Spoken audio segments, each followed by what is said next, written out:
All right, welcome back, everybody. We're diving into something pretty special today. Definitely special. Liverpool against Manchester United. At Anfield. Can't get much bigger than that, can you? And a game that, on paper, looked like it could be a blowout. Oh, yeah. 2-2 final scoreline. Yeah. We've got live updates from Al Jazeera to pull from and a fantastic highlight clip from Sky Sports. That Gakpo goal. Ooh, we'll get into that.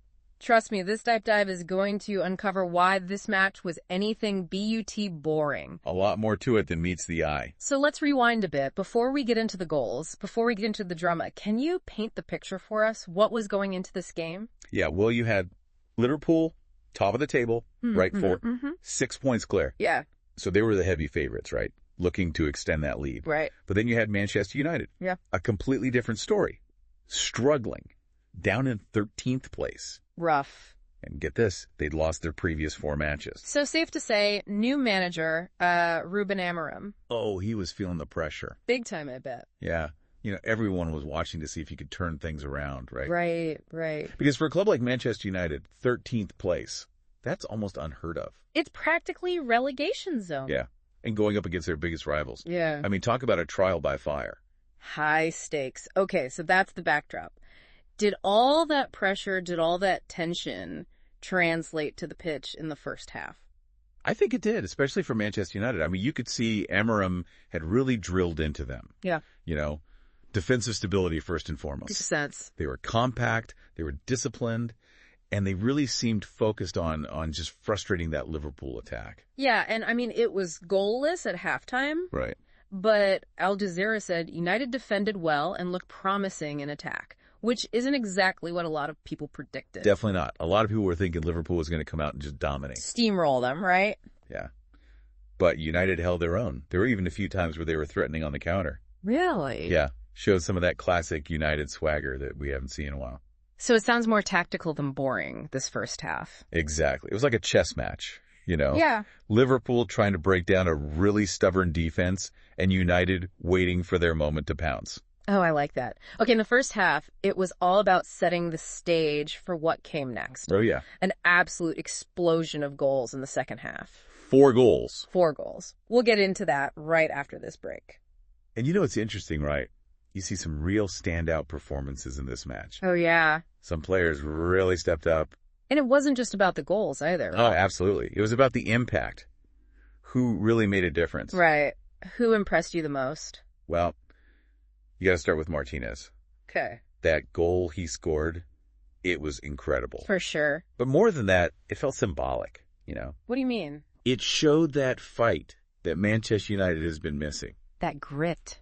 Yeah, exactly. And think about it. Al Jazeera even pointed out he's the first Manchester United player to score at Anfield since 2018. Oh, wow. I didn't realize it had been that long. Yeah. So to break that drought in a match like this, that's a statement. Yeah, that's huge. It shows character. It shows he could deliver when it matters most. And it also shows, I think, that Amorim has really changed things tactically. Oh, how so? Well, he's giving Martinez the freedom to go forward. Ah, so he's not just stuck in the back. Exactly. He's more than just a defender now. Interesting. And then on the flip side, you had Gakpo. Ah, Gakpo. Now that was a goal. I mean, I think we knew he was good, but that was next level. Oh, yeah. That was him announcing his arrival at Liverpool. You know what I mean? Like, I'm here. Exactly. And you can tell there was some pressure on him. Big transfer fee. High expectations. Yeah, exactly. And to score a goal like that against Manchester United at Anfield, I can only imagine what that felt like. Just the release of all that pressure. Yes. Yeah. And the roar of the crowd, you know? Ah, must have been deafening. Yeah. The feeling that he just brought his team back into the game is like pure magic. And then you got Amad Diallo. Oh, what a story. Comes off the bench and just slots it in. Cool as you like. You know, those are the moments you dream about as a kid. Especially against your biggest rival, right? I mean, talk about a confidence boost. It's massive. Right. And it says a lot about Amorim, too. Oh, yeah. He believed in Diallo enough to put him in that situation. Yeah, that trust is huge for a young player. And it paid off. Could be a real turning point in his career. Who knows? Absolutely. Okay, so those are the big individual moments. But we got to talk about what happened after the final whistle. Oh, the reactions. Yeah, because even though it was a draw, There were some strong feelings. Some mixed emotions, for sure. Bruno Fernandes, Al Jazeera quoted him saying, "I'm frustrated because finally I put in a proper performance, but we need to do this every week. I wasn't worried about today. I'm more worried about Southampton." That's a captain right there. No time to celebrate a draw? No, he's already focused on the next game. Wants to see that same level of intensity, that same performance every single week. Exactly. He's setting the standard, leading by example. Yeah. And then you had Roy Keane, a bit more measured in his response. They showed what playing for Manchester United is all about. They have to back it up, though. Classic Keane, right. Straight to the point. No messing around. He's not one to get carried away. Yeah. But even he could see the positives, that fighting spirit. He recognized that. It's like he's saying, okay, you showed us a glimpse, now prove it wasn't a fluke. Yeah, exactly. Keep it going. This was a step in the right direction. But only a step. Right. The real test is consistency. Can they keep this up? And what about Liverpool? I mean, obviously they're still at the top. But this draw, it has to feel like a little bit of a wake-up call. I think so. It shows that they're not invincible. They can be challenged. Nobody's unbeatable. Yeah, and especially not a team like Manchester United. Right. No matter what their form is like, you can never count them out in this rivalry. We can never underestimate them. There's too much history there, too much pride. And this match exposed some vulnerabilities, don't you think? Oh, yeah, for sure. Especially in defense. I bet other teams will be studying this game very closely. Looking for ways to exploit those weaknesses. So what we saw here, it was more than just a draw. It was a statement. Absolutely. It showed us where both teams are at. Manchester United, still fighting. Still got a lot to prove. And Liverpool, still strong. Still the team to beat. But with a few questions to answer. Yeah, and you know what? I think the most interesting thing is, this match really challenged our expectations. In what way? Well, I think a lot of people had written off Manchester United, and Liverpool were supposed to just walk all over them. Right. But it didn't go down like that at all. Nope. It was a real fight. It was a reminder that in this league, anything can happen. Oh, yeah. No easy games. Especially not when it's Liverpool versus Manchester United. The stakes are always high. The rivalry is just too intense. Exactly.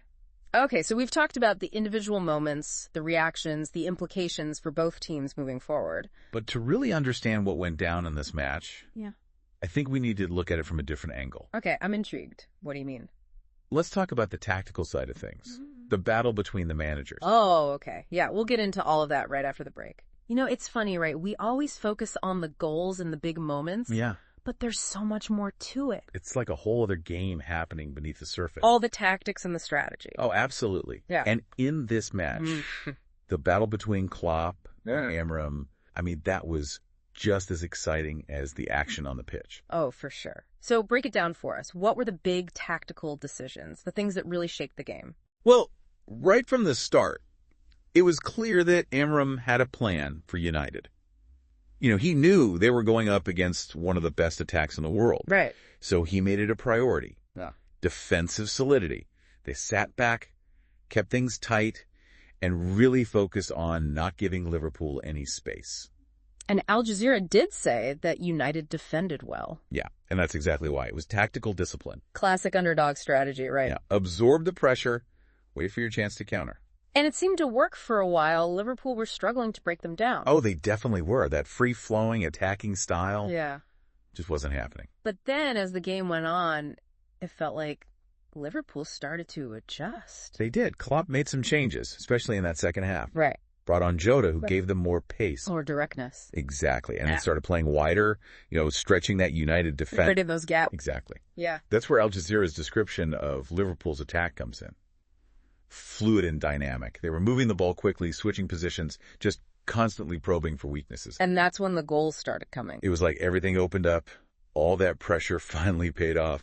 But you got to give Amorim credit, too, For what? For how his team responded. They didn't panic. They stuck to the plan. And they found a way to equalize. Twice. So it was like a tactical chess match back and forth. Both managers making adjustments. Trying to outsmart each other. And in the end, I think it was a draw, but it was a draw that felt really, really earned. Yeah. Neither team truly outplayed the other. It was just a battle of wits, pure coaching brilliance on both sides. And, beyond all the tactics and formations, what really stood out to me was the intensity, the passion. Yeah. This is Liverpool versus Manchester United, right? You could feel that rivalry in every challenge, every tackle. It's almost like a century of history just boiled down into 90 minutes. That desire to win, to be the best, to prove yourself. And you saw that in both teams. It was electric. And we saw everything in this match, didn't we? Moments of brilliance, moments of frustration. Controversy. Oh, yeah, definitely some controversial decisions in there. Decisions that people will be debating for weeks. But at the end of the day, what really mattered was the spirit. Oh, for sure. Both teams showed that they weren't going to back down. Liverpool, trying to keep their place at the top. And Manchester United, fighting to prove that they're still a threat. They left it all out on the pitch. And that's why, even though it was a draw, it felt like so much more. Yeah, it was a statement from both sides. This rivalry's not going anywhere. It is alive as ever.